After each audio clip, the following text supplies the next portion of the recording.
If you think my asking for another 10 million is greedy, then feel free to make a counteroffer. We both know that you can afford it. I don't want the new drug. Or the old one, for that matter.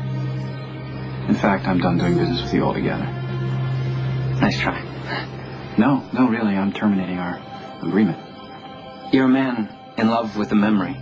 A hallucination that will fade without the help of my wonder drugs. Mr. Cassadine, you have a choice to make. Do you go on living with Emily, however insubstantial, or do you die all alone? I made my choice. Try making a counteroffer instead. What can you pay, 8 million? 5? Why are you suddenly so desperate to sell me a drug I just said I didn't want? You're wasting time that you don't have. Exactly. I'm the one with the tumor, so why are you acting like you have a death sentence? All I'm doing is offering my help. Then why does it sound like you're in trouble to me? I have a very limited opportunity to make this deal with my supplier. Pass now and I won't get a second chance. I never should have taken you up on the offer in the first place. All you've done is play on my desperation, and that's just no way for anyone to live now, is it? You got what you paid for? You're still seeing Emily. No, actually, the whole thing has been an insult to Emily and to my love for her, and you're an insult to your profession. If you continue to push your miracles on me or anyone else, I'll just turn you into the medical board and any regulatory agency I can find. You'll be sorry. I already am.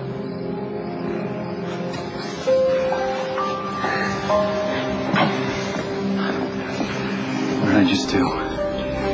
Nikolas, you just proved you're still the man I love.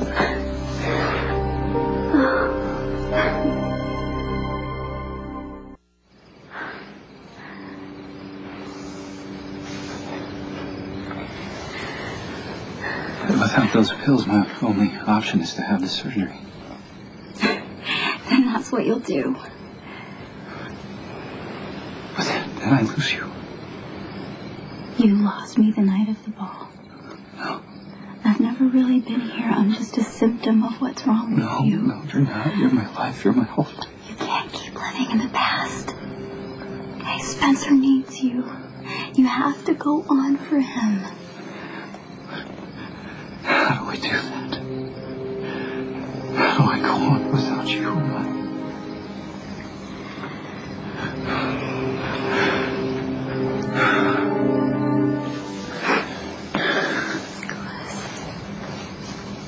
I'm not the only person you're ever allowed to love, you know?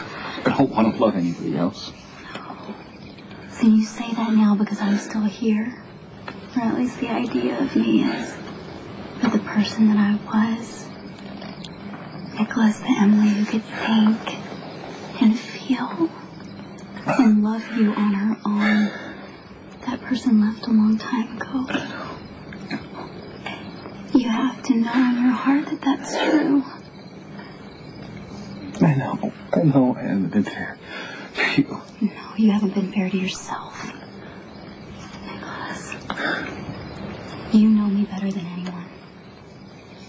And you know that this is not what I would have wanted for you. To shut yourself off and waste everything that you are and everything that you have to give on a memory.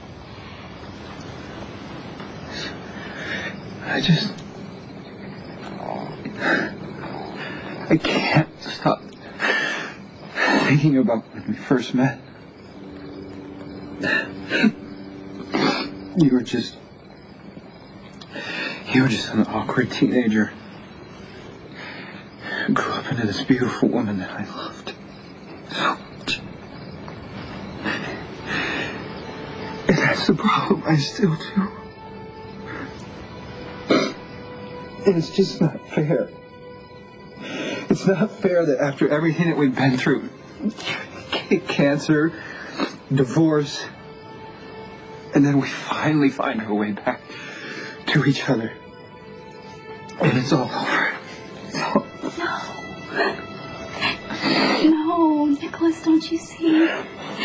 It's not over. As long as you're alive, we're not over. I'll always be with you.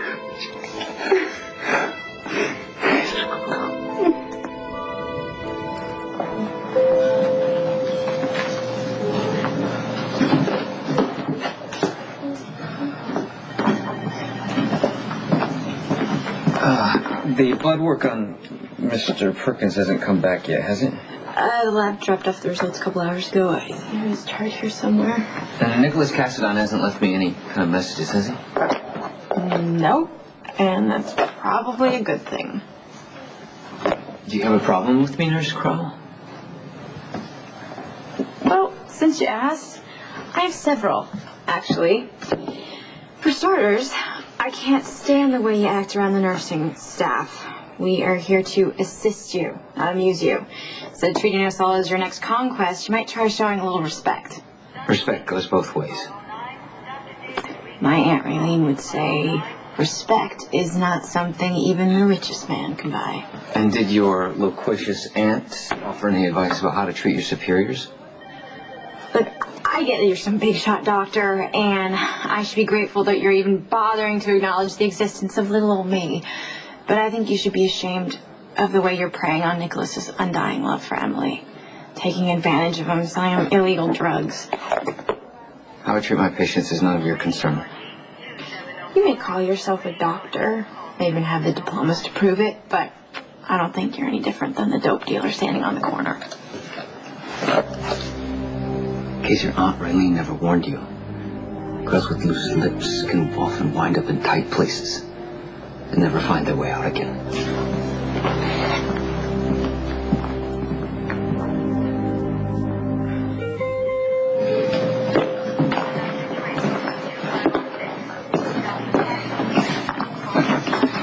Can I help you find something there? I can't find Thumb Bunny. I'm sorry, you can't find what?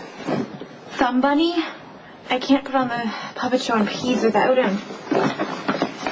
Okay. And it's not in your survival kit there? You mean my clown bag? Oh, here. Oh. I'm sorry, I shouldn't tease you about that. The bag is you. It's who you are, and I think it's good to be different. It's all part of being alive. If you're looking for Dr. Devlin, you're going to have to get someone else to page him because I don't want anything more to do with the guy. Neither do I. Have you told him that? Because he came by here earlier checking his messages and he said he was expecting a call from you. Oh, I don't care what he expects of me anymore. I don't want anything to do with him or his experimental drugs. I'm going to reschedule the surgery with Dr. Drake. You mean that? Yeah. I need to let go of Emily. It's time for me to move on with my life.